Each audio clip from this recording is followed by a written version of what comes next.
Testing one, two, three.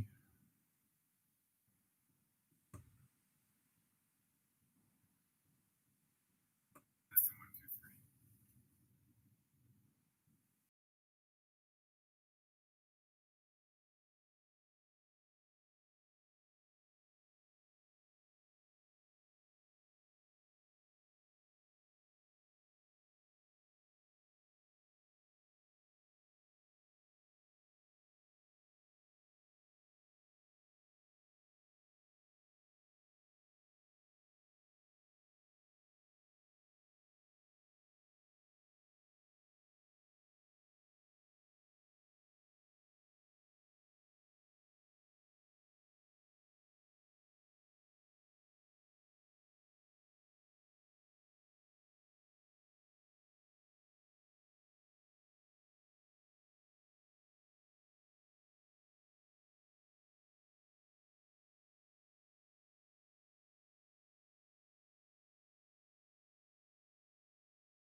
This live stream started is that it is identified as an elementary kindergarten to grade six session, but most of the pieces are overlapping no matter what in panel. If you have children in the high school grades, a lot of the content we're covering is very similar. We are recording it, so you can go back and check in on some of the things that maybe we went too quickly or you missed, or you can share with some of your other parents in the community that they can refer to going back. So we do look forward to kind of addressing some of the questions that have come our way in learning technologies through the system, and trying to make sure that we know that we're in partnership with this together in this very fluid and stressful and uncertain times. Before we get started and go over the agenda and the topics of being covered today, we will just ground ourselves in the moment with, first of all, respectfully acknowledging that our board is located on the ancestral, traditional, and unceded Indigenous territory of the Algonquin peoples, on whose territory we pray, learn, play, and work. And of course, in this time of stress and anxiety, and there's lots to celebrate too, but we know that there's lots on our minds, from our family to work to school, to think of a person or something or a situation that could use some extra thoughts. And I will lead ourselves in prayer and grounding that together. In the name of the Father, and the Son, and the Holy Spirit. Amen. God of hope, comfort and restore all who suffer in body, mind, or spirit. May they know the power of your healing love. Make us willing agents of your compassion. Strengthen us as we share in making people whole. In the name of the Father, and the Son, and the Holy Spirit. Amen. Okay, so just moving forward a little bit, here's the breakdown of the session. And a lot of this was shared in the information that was blasted out to try to advertise this session. And basically, we do have a Google form that is currently live. You can see it on the left-hand side, tinyurl.com. So you would open up a separate browser on your screen and type in tinyurl.com/uppercase OCSB tech questions, plural. And in that moment, you can click on this, and it will open up a screen that looks, and a Google form that looks exactly like this. You can type in your email and then what is your question. And I will narrow down what the focus of this session is in just a moment. But we know there's lots of questions, and they are all granted and valid. And we know that we are working together with our elementary and intermediate secondary virtual academy and learning school environment leaders, as well as learning technologies and all our school departments, as well as with our Catholic Parents Association.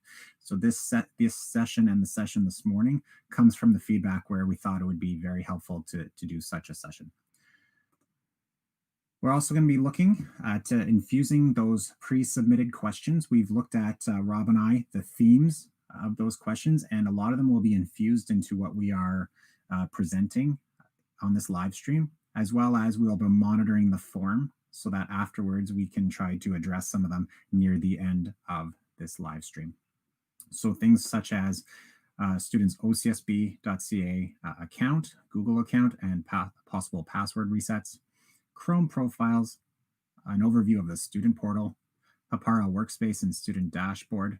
Those were a lot of themes that came at us through the principals. And again, this is it might be directed in the way it was advertised to virtual school parents and families, but we know that if a school or a person or a student has to be at home, they may find work in Hapara workspace. So this is applicable to everybody, a lot of these items on this session. And then Rob will jump in afterwards with the parent portal discussion, some digital forms, and of course, answering more questions. Before we do that, I just will kind of ground ourselves a little bit in, again, what the show they're learning. So such as Hapara and with Google and so forth. We know that people have to be able to access that with working technology, and we know things all have to come into place with logistics. So things such as scheduling and assessment and those type of tech troubleshooting, we won't be displaying or displacing from this conversation, because we do need to address it. But in this moment, we are going to focus a lot on the sort of getting people into their learning at the moment in time.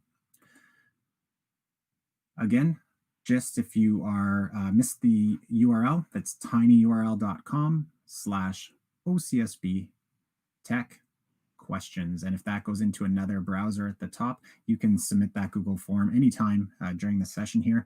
We are monitoring it for questions pertaining to those topics at the moment. especially at the beginning of the school year, um, we had a lot of questions about our at ocsbstudent.ca Google account information and what that means to my child, especially with this being more focused at K to 6.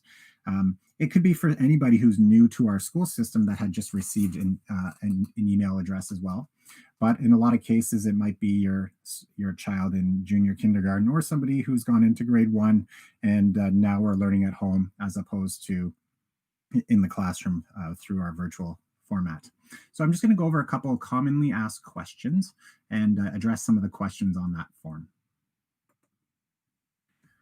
The first one is that some of the questions were pertaining one about how do I get my student's email address, and every year, like soon as your child is registered, they're given and created a Google account within our board. And at the bottom here, you can see it's usually first name dot last name at ocsbstudent.ca. There is the occasional instance where the names match another student, and so it may be first name dot last name 1 at ocsbstudent.ca, but commonly it's just as shown there.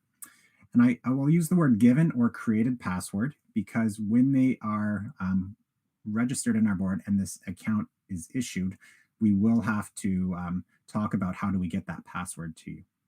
But before we do that, some of the questions we've received on there is about what is kind of Google for Education? What does that entail about what it means to my child's data and the sort of safety and security and privacy of that. So I'm going to get Rob to pop on and maybe answer some of that background questions for that. Hi, everybody. Welcome. Yeah, there's several questions actually in our queue about this, and it's about did we work with privacy commissioners and things like that. So as you may have witnessed, we have been moving all of our content into the cloud to make sure that it's accessible anywhere, anytime for our students and off of specific device so that we become device agnostic. So whatever device is available should be able to access it through a browser. So that's been our goal. And pretty much we've achieved that goal now, except for some high-end classes in high school. Our content, for a large part of it, is stored within Google and their Google Cloud. And we have worked with the Ministry of Education and their lawyers on contracts with Google that go beyond what you would see in your personal privacy contracts if you use Google accounts yourself. So we have additional contracts, like legal contracts with them, that we have actually put in place for the management of the storage and deletion of content with school boards in Ontario. So there were a lot of questions. I hope that answers a lot of them because that's kind of how they're directed. But the privacy commissioners in Ontario and Canada are certainly involved in these things. And they were all part of this decision to allow school boards to go this way. And in Ontario, that's why they also drafted extra legal contracts with organizations that we were working with in the cloud. Thanks, Rob. And I know that when we were sending home the responsible use agreement, sometimes there's another culture, and they would be able to take this information, which is the request from you, you're the parent, or in class, if it was not virtual, the student just saying, I would like to reset my password. And this is not done automatically every year. The passwords do continue on from year to year unless it's changed. It can be done if you remember your password via the student portals, which we'll go to in just a few moments, and you could manually reset it. However, if you don't know the password, it does involve that request from your child's teacher. If you've never had the password, the terminology is still the same because the process of created a new account, you would still reset the password from the teacher end and give your new password to the family, and therefore the student would be able to log in. So a lot of times it does affect our JK grade 1s that are coming home, especially learning at home now, but it also can affect new students who are enrolled in our board. So that's the process. Reach out to your classroom teacher. And again, we just addressed that new password piece from that same endpoint. Okay, so I'm going to quickly flip over into a different view from a student. And I'm going to pull over a student you should see sliding into your screen.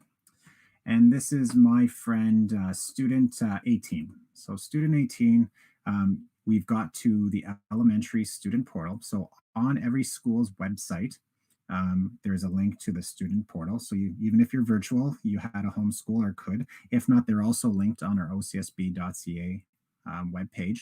And so when you are in your account as a student and you've logged in, you will be able to access, and you could still access other pieces of the student portal. We mentioned the password change tool here. You could click on that and run through that if you knew what your existing password was. If you do not remember that, it is a request to the classroom teacher to reset things for you. Before we jump into workspace and student dashboard, Hapara workspace and student dashboard, I'm going to talk about our Chrome profiles a little bit.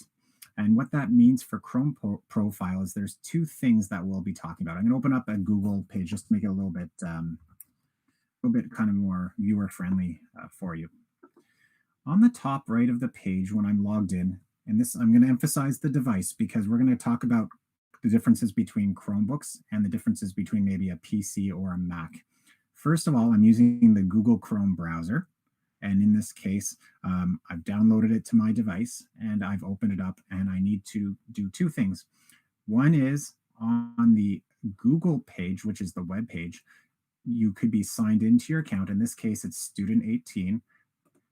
A lot of times people are signed in here to their OCSB student.ca Google account, but they're not signed up here, which is their Google Chrome browser. A lot of the requests from teachers and issues with some of our families not being able to get logged into Hapara or Workspace, it comes from not being logged into Chrome. We've tried to make the user experience as easy as possible by allowing you to click on the icons on the student portal and using a process called single sign-on, which means that using your Google Chrome OCSB password, you don't have to enter another password or sign in every time. So that's where we need to make sure that when we're in here, we're also logged in to Google Chrome. And there is some videos we can direct people to. I know that was in our previous CSPA newsletter that came out, and we'll kind of direct you where those newsletters are afterwards. But Google Chrome here is when I'm on a browser on my PC or on my Mac, which allows me to kind of keep accounts separate, conflicting data. If I'm on a Chromebook and I log into my OCSB student.ca account, this process has already been done for you. Two birds, one stone, so to speak. But there still are some differences between a Chromebook that we've provided in our board and a Chromebook that you may have purchased, and the account that we provide versus a typical Gmail account. So I'm going to throw that over to Rob to elaborate. Hi again, everybody. So there are several levels, and I talked about going to the cloud and our goal to move everybody off of singular types of platform devices. So with that, we did settle on this Google platform that is up in the cloud. And part of it is when you go to any device, we go through the browser and log in like Bill said. So that gives you access. Those accounts under ocsbstudent.ca are managed accounts by the school board.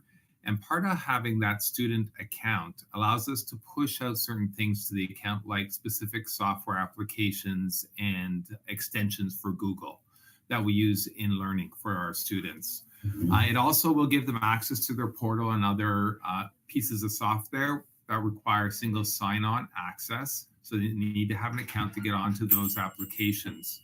So that differs a little bit in our Chromebook. Our Chromebooks also, you may purchase some for your kids, or we may have some purchased for the board. Those, if we purchase them, are also managed. We get a different level of control for those. So now we can manage more about the hardware. We can reset the device. We can also push out specific updates and things like that to the device if it's a managed device. At home, if you bought your own Chromebook, the students still can sign in with their school login And that sign in will give them access to all that software that we're providing for students. One of the questions that actually came up was, well, what if we signed in first time with our students' login? So if you did that, it's not a recommended practice. The best, especially if they also have a private account, the best thing to do is actually sign in first with a private account and then add on a school account, because the device is handled differently if you do it one way versus the other. So if you do that, I'm not going to give the lessons, but you can reset the device and redo it.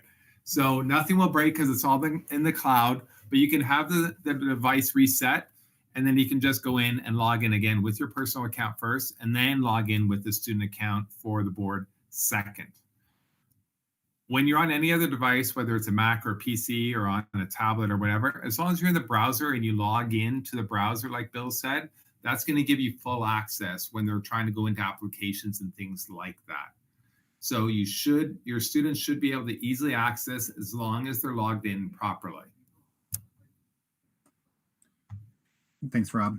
One thing I had on my notes to talk about, which feeds off of yours, is kind of the whole idea of who has the password and how we're entering in to people's accounts. I know that especially with the youngins, that it's some people like logging in two places as them, and we're talking about our digital platform of Samaritans on the digital road, and people being content with their passwords. And I know a lot different students and different age levels require different levels of support, but we are always encouraging people to have a conversation with their child or get them to log in and kind of see what they're seeing, as opposed to try to mimicking or logging in two places and kind of tracking what that looks like. And I know you'll elaborate a little bit on what the parent portal is kind of trying to be visioned out to help support that as a parent, because we all have people and experience with kids in the school and trying to keep and supporting them and their executive functioning and organization. So that's a key piece, is try to get them to log in, your child to log into their account in front of you, have the conversation, and get them to show you what I'm about to show you in terms of popular questions around Workspace and the student dashboard in Hapara. Because that is a main piece. It's been a big push for our board for consistency. We heard that feedback during the Learn at Home phase last fall, is just how can we get people to a central spot, and the Workspace and Hapara has been the piece that we are supporting our educators with system-wide to make sure that it's easier on parents to know where they're going. But as a student, imagine that I'm with my child, or I'm supporting my child. They've logged in, everything's working up until this point, and I'm going to get them to get to the student portal, either through the website or as it popping up automatically within our browser in OCSB, student.ca. I'm going to click on Workspace and Student Dashboard. So it's just the first one in line. I don't see the icon, but it's usually there. So we'll make sure it's maybe I just needed to refresh that portal for a second. What you're seeing here as it's loading in is the student dashboard we're not seeing any workspaces at this moment. You're seeing different things that we're looking at. I'm just going to refresh that because I see we kind of had set ourselves up, so I might have to refresh. There we go. I'm just going to backtrack a little bit. We had these open preparing for this session, and maybe it just timed out. So let's try that again. There we go. That looks a lot better. Always good to refresh in there. So what am I seeing right now as a student, and maybe as a parent talking to my student who's logged in and are getting them to explain what they're seeing? Right now, there's two things I'm talking about. A student dashboard is an entry point, kind of like the portal, to see all my workspaces and kind of to-do lists. These are workspaces in no particular order other than maybe most recently added across all my classes. At the top, you can filter down between the classes that they are currently in to kind of make it less big in nature in terms of how far down and how many are being presented to the student. So I could narrow it down by class. So that is an option that I could do. I can also look on the left-hand side to my to-do list, and this is where I really want to direct you in the moment. I will emphasize, though, is that not every task and not every card that is created in Hapara by the educator needs or should have a timeline or a to-do or a due date for it. So there is options in here that will give you access, especially from within the workspace that I'll show you. But this does help kind of regulate some workflow for the student and for you, because you can say, okay, well, log in, let's click on the to-do. I'm going to narrow this down to this class right here. Maybe it's science, maybe it's math, maybe it's French. And you can see that in this class, there's a couple things just right off the bat. There, I put a couple of the same examples on, so that's why it shows 3 being due tomorrow, but I have something due Tuesday, October, and then some on October 13th. At the top, this is all of them. Some have no due dates. So if I go down, you can say these are no due dates. So I just mentioned a way in which a teacher may not put a due date. So you still see them in the class and things that are expected to be done in terms of tasks that need to be completed or learning activities. At the top, there's an overdue. And that doesn't mean that the child can't complete it and submit it. It's just a notification that maybe it was yesterday that it was actually needed to be submitted or not. So this one is due tomorrow. So I'm going to have my student, or I'm the student, clicking on it. And where will it open? It will open it up into the workspace environment. You'll see a couple things that I'm going to elaborate on in a moment. You can see that there's a couple cards. So every time I refer to something as a card, it's these squares or rectangles that are on the page. But how I got there, I'm just going to backtrack a little bit. How I got there was I went to the to-do list and clicked on an individual to-do item. There's another way to get there that I wanted to show you, and it's under workspaces. And I already see this one here, but I could narrow it down. And here's the workspace. And when the student goes in, they click on, they see the same workspace. So a couple ways to get into the same workspace. And then here's what they're seeing. So I have created a couple tasks for this K-6 webinar today, but the practice is the same no matter what level you're coming in from. You'll notice on the left-hand side, the student can see those due dates. On the left-hand side, Friday, September 25th, the 29th, and so forth. And then what is it that you see? It's hard to give everybody's concrete examples in a webinar or a live stream like this.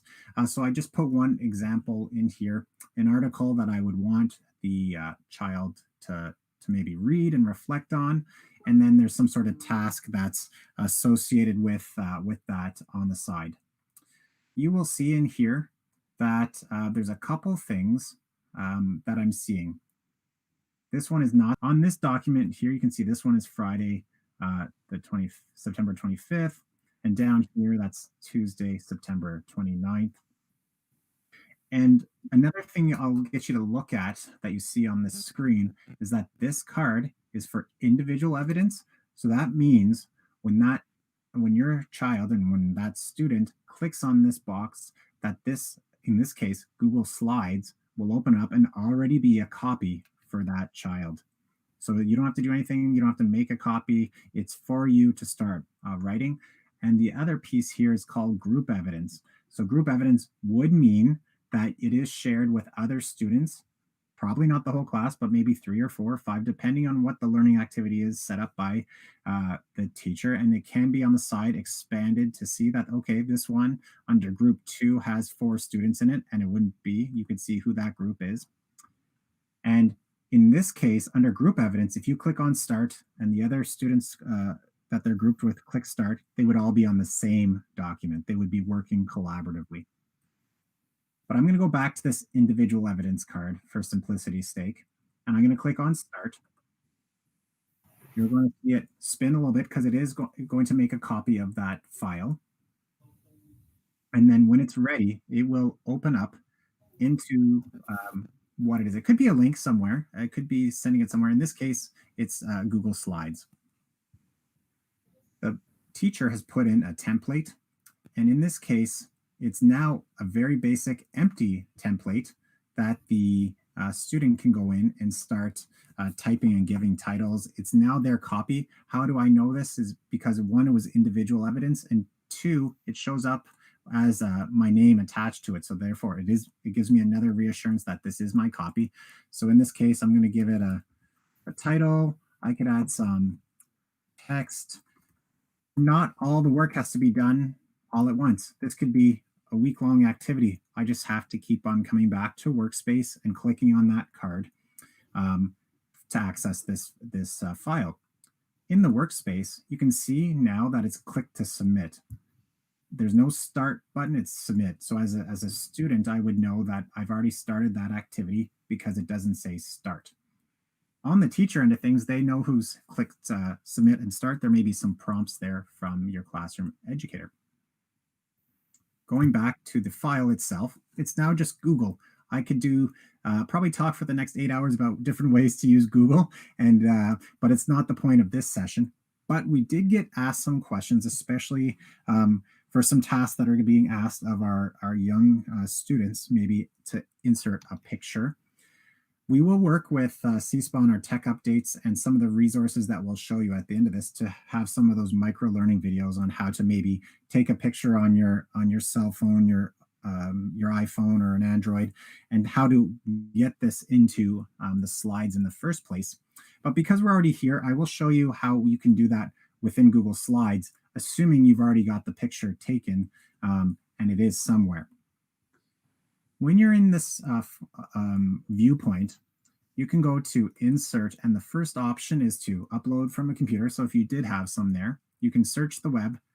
You can have files in Google Drive. So if you had an iOS device, an iPhone, and you downloaded the Google Drive app and signed into their account, your child's account, you could take a picture directly into Google Drive. In this case, I'm just going to show you another option, which is camera. So that if I click on camera, maybe I could take a picture just right from my webcam right into this Google slide. So I could hold something up maybe in front of it, or it's just me, or it's outside. But also sometimes it's just a generic kind of stock photo. So if I go to search the web, it's actually searching for license to use photos that are filtered and appropriate within Google. If I'm going to put in Parliament buildings, Buildings Canada, you can see it already popping up, of Canada maybe. And from there, I can just click and drag. Zoom. Okay, let's say I'm ready for some feedback for the teacher, or I think I'm finished what I need to finish in here. This is where some of the workflow for our students is surrounding then letting the teacher know, okay, I'm ready, and giving them some identification. So if I click on submit here, it will prompt the student, do you want to send the work to the teacher? And so there is a fail-safe. Sometimes they do so by accident, and that's just a communication with the teacher that Mr. or Mrs. So-and-so, I forgot, I accidentally hit it. Can you resend it to me for edit? And they will know what to do from that standpoint. But in this case, I will send it. I will send the work to the teacher, and you can see how the submit button is gone, and now it identifies as submitted. When it is submitted, there has been a process change and an accessibility change of settings for that document. When I open up that view, it has changed now to comment only. What does that mean, comment only? It means I'm now in kind of a view only of what I submitted. I cannot type in there. I'm trying to type. I'm clicking with my cursor. But to comment, I can do a couple things, is that I could highlight the text or the title and go to insert, and there's a shortcut key there, Control-Alt-M.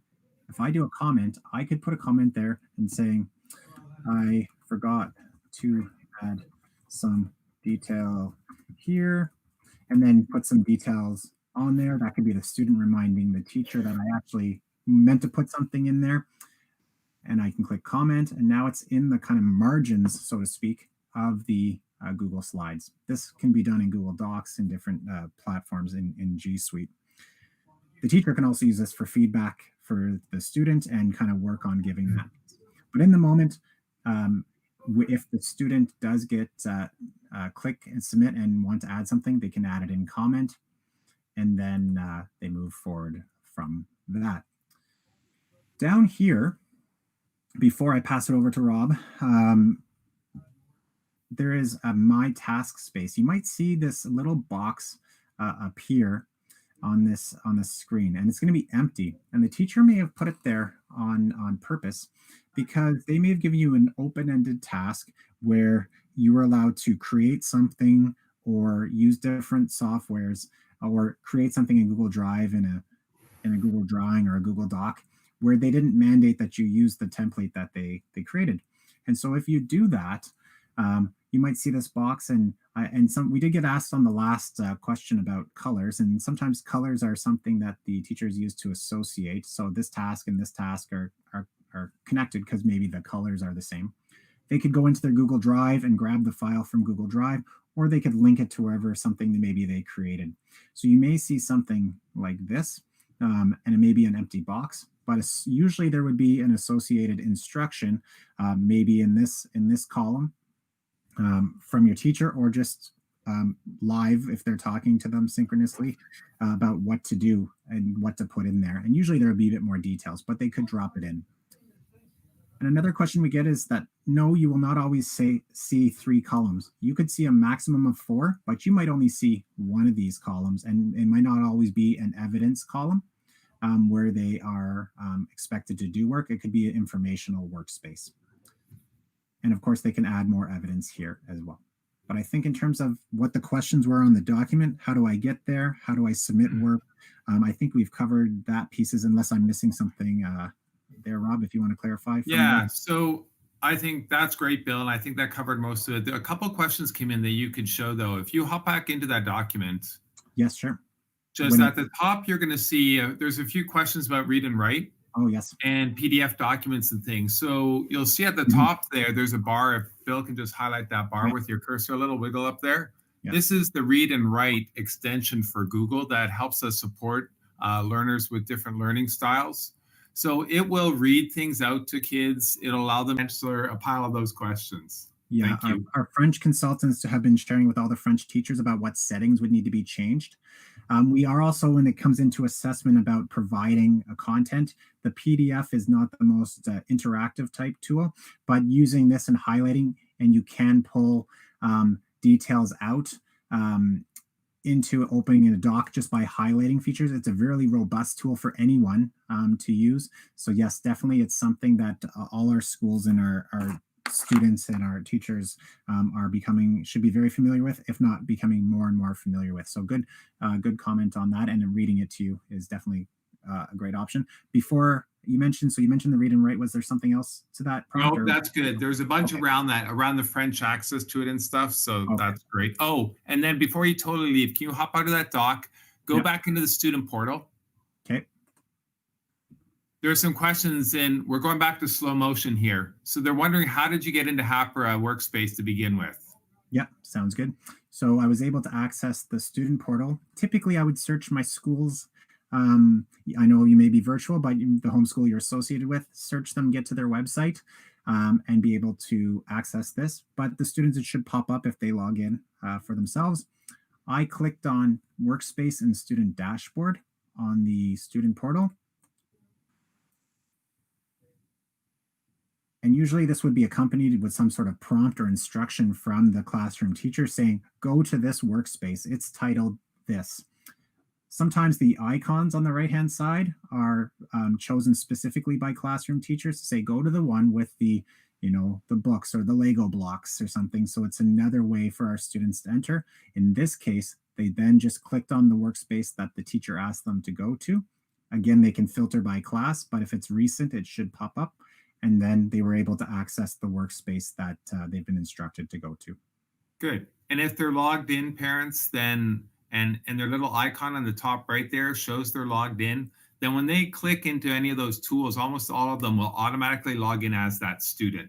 So when they clicked into Hapra, it knew who the student was and who their classes and teachers are, and that all comes up automatically. So you don't have to do anything for that.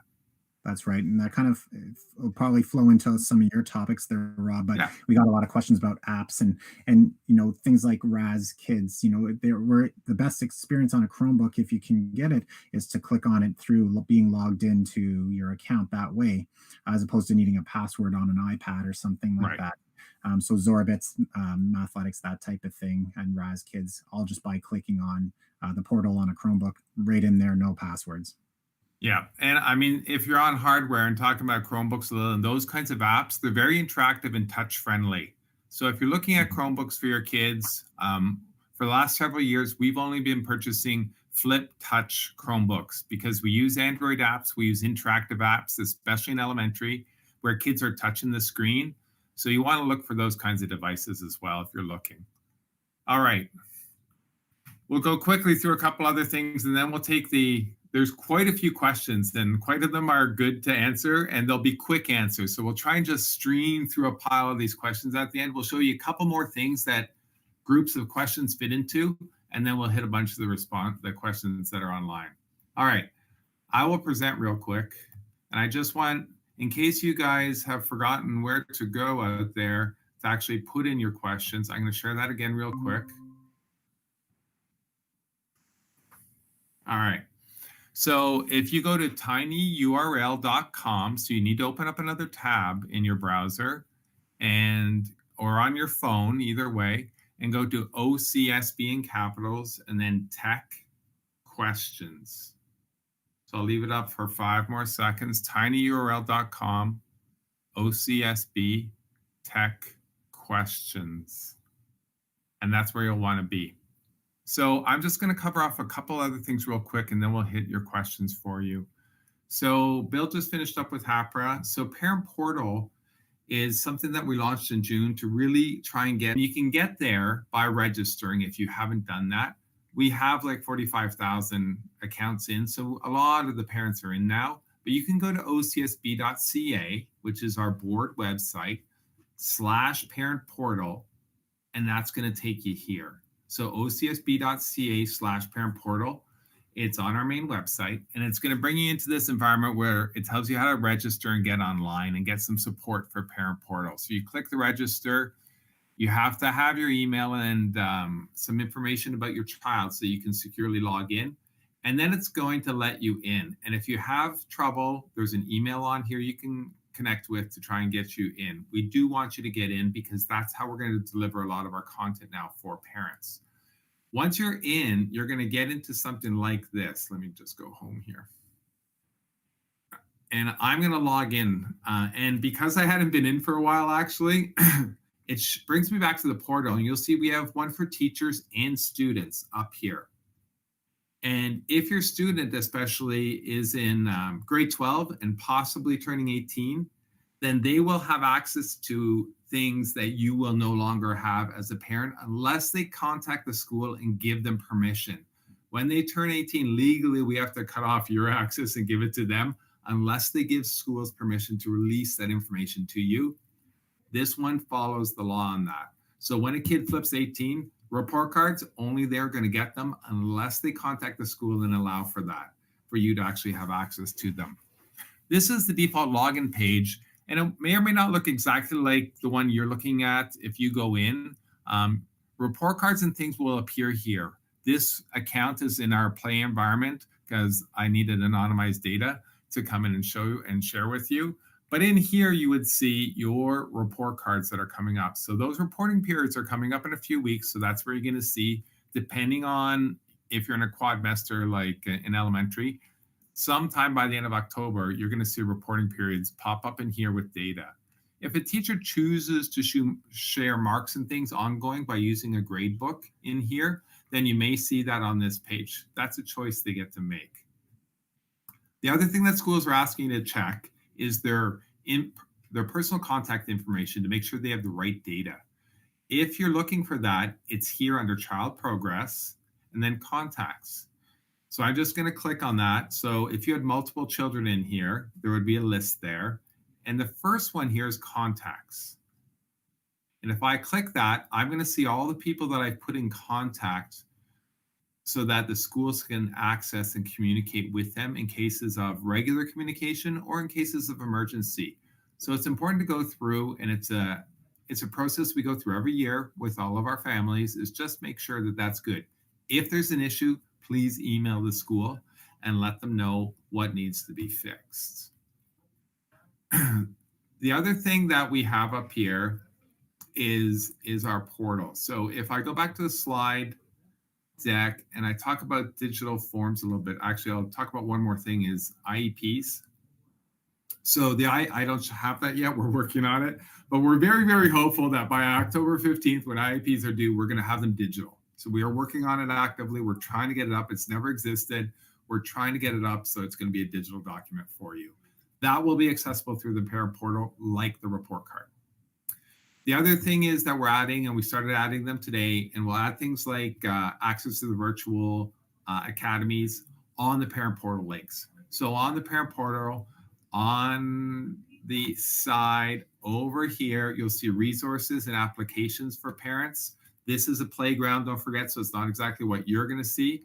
But over here, we're starting to add this content in so you can access resources. And if we pop back into our presentation, the next one is digital forms. If you're new to our board, you would have seen that now you're registering your kids online, okay? We're trying to get away from the paper, so that was something we tried to make happen again at the end of the year last year. So it'll be a secure page, and then you'll access the forms from there. The forms will be live and interactive, and they'll be secured by the student login, so that we know that it's going to be a secured access to the forms for when they're submitted. So we'll send you more information about that. We're just in testing right now with our first form, and we'll start to roll those over the next couple weeks. All right. So I think, okay, another big question that's on there too is, I have lots of questions on here about support for Chromebooks and things like that. Our board has been structured to support our internal staff. Students, and then the devices we buy, because they're controlled and we know what they are.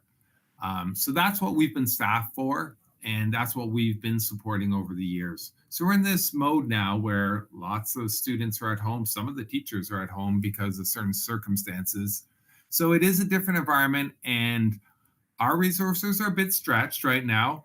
And so we are working towards ways to better support people who are at home. It's a new place for all of us. We're all learning and changing as this goes, and we have not perfected this. We are working on it. So we are going to try and improve that support at home. For now, please direct things through the teacher, because we do not have any kind of public-facing support for all the tech that's out there. It's just an exponential number of contacts for us, and we just don't have the staff ready to shift into that. So we will be looking at trying to see what more we can do out there. But for now, please contact the teacher and we will try and work through them. Same, there's lots of questions about how do I get a Chromebook, or how do I get access to the internet. Those are all done through the teacher as well. And we encourage you, if you have the means, to acquire your own Chromebooks, because we do not have infinite means. We have set budgets. We bought a bunch of Chromebooks to try and help support the system. Chromebooks for us on the enterprise scale are very hard to get right now, because many school boards have been doing the same thing. So we don't have instantaneous access to more technology. So we encourage you, if you have the means, and if you don't, for sure, connect with your teacher and make sure they know the situation, and they will apply for one for you. And we do still have some devices to deploy. And if you're struggling with internet and things, and you haven't checked your bandwidth, maybe you're having struggles with your meets and they're breaking up, it could be your bandwidth. And there's a little thing within Chrome you can just run called speed test. Just go up and search for it, speed test, and it will check your bandwidth and tell you if your bandwidth's under 10 megabits per second, it's not awesome for doing live video calls. So it's something to consider. If it's more than 10, you should be okay. Some of the teachers still, they may be at home and not at school teaching. They may be struggling with bandwidth as well. We also have discovered recently, actually just this week, that there's an issue with one of the versions of our computers that is out there in teachers' hands, and it is struggling with tons of video. So if they're trying to play a movie and every 30 kids are all on video, that one particular machine is struggling. So we're trying to find out if any of those are in the virtual school and to actually go and replace them. We're just testing that this week as well. I think that's enough for me for now. And we're going to jump into this next slide, which is all about supporting you guys. So Bill, do you want to talk to this? Sure. I'm just going to feed off of your previous points, because there was some questions in there about Google Meet and GridView. So I think part of that was there was a lot of these extensions that we're referring to are created by third-party providers and not Google themselves. And in this case, it worked really well for the system for a long time. But as Google started to create their own products, which mimicked those ones, that product started to fail. And so now that in Google Meet in the OCSB, you can get more than 16 viewers on that screen. We have removed Google Meet Grid View. There's a newer one out there, but there's no need for that across being pushed to all our students. So you would have seen it disappear from the extensions, and now that experience should be. We've also they can use the tools because it's new for all. Education was not this way as of March this past year, so we continue to adapt and as we move forward. But as Rob has this already shared, I'll get him to keep on sharing it. One of these couple questions we got was, I missed this this morning sessions for the 7 to 12, or can you review this like I mentioned? Where will this be housed? We will certainly try to share it amongst all our virtual academies and virtual elementary school. We will share it with our communications department. And we'll also share it with our CSPA partners. But where we're going to house it probably is going to be in our OCSB how-to. It is a YouTube playlist that houses a lot of our information for you, a lot of the common questions we make videos on. So Rob, if I can get you to click on the OCSB how-to link. And we will link all of these into the parent portal resources for you, so you have access to them. Yeah, you won't see them yet on the parent portal, but we'll move them today. You should see them today. Yeah, that's good. Yeah, at the moment, if you're in there, it's not there. So in here, this is for parents and guardians, and all of our schools have been shared with this. So you might only received one video from your teacher. You may have received a link from your school. There's a whole bunch of different communication practices going on, but we will make sure that we will link this in for you. You can see the first topic is how to navigate the K-6 portal. The next one is accessing Student Hapara Workspace, and you can see that they range from 7 minutes to 2 minutes. We try to keep them around 2 or 3 minutes, but sometimes it's not possible. So this is our title of OCSB How-To. It is a playlist. It is, a channel within YouTube. And so if you do search it within YouTube, if you are on there, you should be able to access it and subscribe to it. But otherwise, the link will be on the parent portal. I'll direct you back to the slide, please, Rob, and we'll click on the CSPA link. As mentioned, we partner closely with CSPA, our Catholic Parents Association, and each month they have a newsletter, and it is pertaining to all the OCSB, but there always is a sort of tech tip type section on there, and you can see at the top there is subscribe to our newsletter. In there, it might be something, and I usually provide some tech tips with our CSPA executive. Pertaining to questions we get in the moment. So it usually reflects questions that are coming up within the last week before the newsletter goes out. So it might be Chrome profiles, it might be logging into Hapara, and that's what we had on the previous newsletter. But please subscribe to it if you haven't or it hasn't come across your plate. And then finally, in addition, there are websites, in this case, the OCSB Elementary Virtual Program. And you can see some buttons, some tabs across the middle there, how it works, frequently asked questions, and then the online how-tos are kind of some of the videos that we've already shown, or not, this was the video in this case, but like how to sign into Chrome, how to get into this, the student portal and the student dashboard. As you go down, you can see the announcements. So there's the parent tech support for today and different announcements that goes on there. So that we're trying not to bring you to too many different places. We're trying to bring you to a streamlined place and then expand out from there. So that is a great tool for you to have bookmarked. And it was virtualprogram.ocsb.ca. Okay. I think for that standpoint, we're going back to our question document, and I've been putting a lot of things on there. All right. Yeah. So are you ready? We just go. I'm thinking there's the URL again if you have more questions. And I'm thinking just rapid question response, because I know I can go through about 30 or 40 of these real quick. We're coming up on the end of our timeline, but we will try and plow through. There's quite a few on here. So let me go to the top of this list because I jumbled a bunch up there. One of the things I wanted to just remind people is that all these teachers working in virtual, they've never done this before. So they are learning along this with you at home and your elementary students and with the students. And they're bound to make a few mistakes and things here and there. So just try to be empathetic and forgiving. It is a process. Elementary kids, because I don't seem to be able to send emails to them. No, is the answer simply. So we do fence our elementary students in email so that strangers can't actually email them. So we have done that purposefully to stop that. There were a couple of incidences, and we actually just had an instance because if a teacher actually requests for a class to be opened up, they can get a principal to request for that.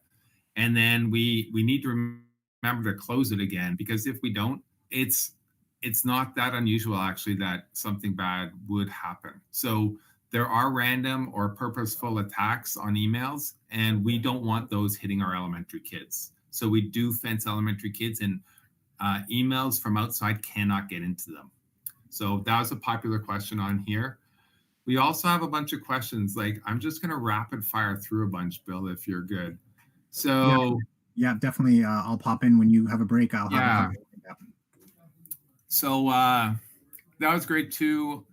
All the patches and software for a Chromebook. Chromebooks manage themselves. So as long as you power them up occasionally, they kind of update themselves and do everything they need. So you really shouldn't have to be too worried about it. You can go into the bottom right corner and then go into About Chrome and it will tell you. But really, they self-manage. They self-manage their securities. They self-manage their updates. And there were some questions about what hardware do I buy? And it is up to you what you buy, because we've moved everything into the cloud. Chromebooks are very, very easy to manage and are, as a platform goes, quite a secure platform because they do auto update. They update in the background, so you're not always waiting for things to happen. And they provide a lot of control for parents and for the school board with those school accounts. Because when they log into a Chromebook in that account, they're in a signed in account that's just that account. So when teachers are working with them, they really don't have the ability to jump out and do other things. So we try to have it set up that way because kids then are focused on what they're doing while they're learning. So you can choose. We would recommend a Flip Touch 4 gig 32 Chromebook. That is the standard. And then from there, you could move up, but we recommend the Flip Touch to give kids access to that interactive screen because a lot of our applications are like that. And we do use Android applications on top of the Google Chrome. So those Android apps are basically phone-based kind of apps. And your phone is touch. So we're Android using that. Oh, and my Google phone is talking to me. Sorry. So that's what we would recommend is a Chromebook. If you want to get something else, certainly, as long as it supports a Chrome browser, it's good. My daughter wants to calibrate with her classmates, but we shut down all those communication tools. So again, these were requests because of behavior of students, that they were using them outside of class, maybe not for learning purposes. So there were some issues around that. They can collaborate in documents and do things together even outside of classroom, but it is a reason that we shut down some of those tools. Bill, do you want to comment on that at all? Yeah, I mean, I think it's something that we always are listening to from parents and students and educators about platforms we're providing to give them that collaborative experience. But just as you mentioned, we always weigh the pros out of the cons. In this case, the cons outweighed the pros with that type of tool and the way it was being used. But we're always reevaluating tools and needs of the system. Okay. The Lenovo tablet, I'd have to look at. It's an Android thing versus a Chrome thing, I'm afraid. So if you're in Chrome on Android, I won't swear because I've not tried it actually, if it will go to Zorbits or not. It was a question on here. So I don't have the perfect answer for that. I'd actually have to test it. Through Chrome though, it should work. It says a Chromebook. Mm-hmm. Okay, have to try specific scenario, too specific on the hardware. I'd have to check it. Sure. I'll jump in quickly with some of the app pieces. So one was about read and write, and does everyone in the board have it turned on? All students have it pushed to them automatically, so it would be up in the top right of their extension bars. And if they're in a Google Doc, it then link to other documents, but it's an easier way to manage Google. So a lot of the tasks that your child might be used going into Workspace will open up a Google Doc or a Google Slide. So to me, they go hand in hand from that piece. And that kind of comes into that. There's a lot of questions that in here that are going into like assessment. How will you collect it? How will you do that? And that really will be feedback that we work with our virtual leadership teams and the school board as a whole, because it kind of steers away from this conversation, but it definitely is something we need to address, but would come from our student success departments in that piece. So we'll bring that feedback back and know that it needs to be communicated, all these questions on there surrounding assessment, and the same thing for scheduling and online hours. I know that there's been a lot of meetings lately about just making sure that the times that were there and can it be perfect for all your three students or your children, sorry, at home. And if it does, then the person down the street may not have the same schedule based on so many factors, so many logistics.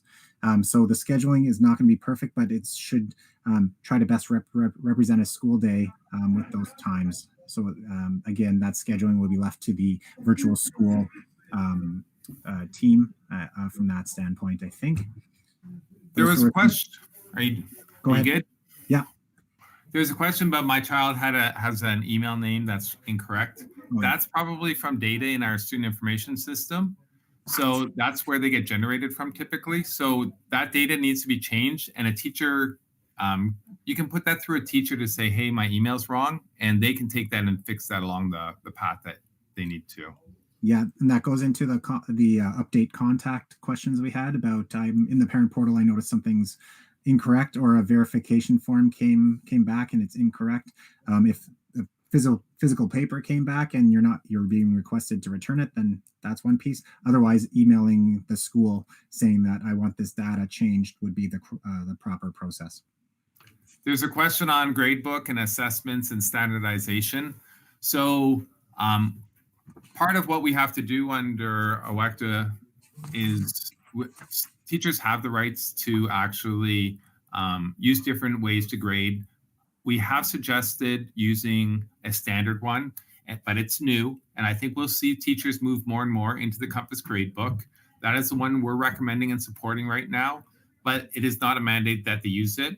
They do have to use it to enter final grades. And that's why you see the report card and final grades come up if you go into the parent portal. They may choose to use it for other grades, but it is a choice right now. And so that's not going to be consistent.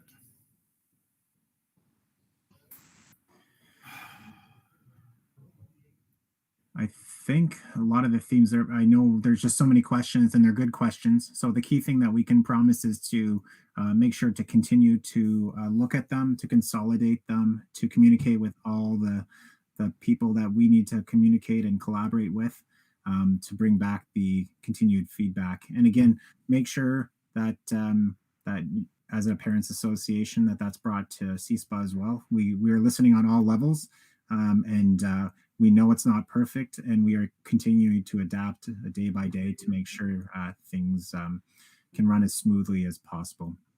But I am respective of the time. I think we've hit a lot of the big things that we need, and we tried to go through the rapid fire piece.